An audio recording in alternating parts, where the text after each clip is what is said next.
Hello guys, good morning sa lahat. Na-busy lang ako.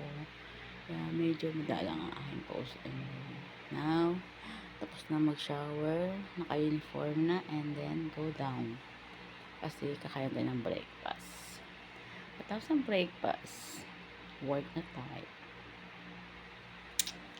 Kalimutan ko pong tasa, mga kasura. Ang nahiwagang tasa.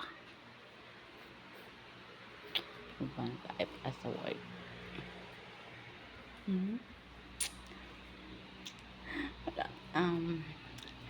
6 months na lang.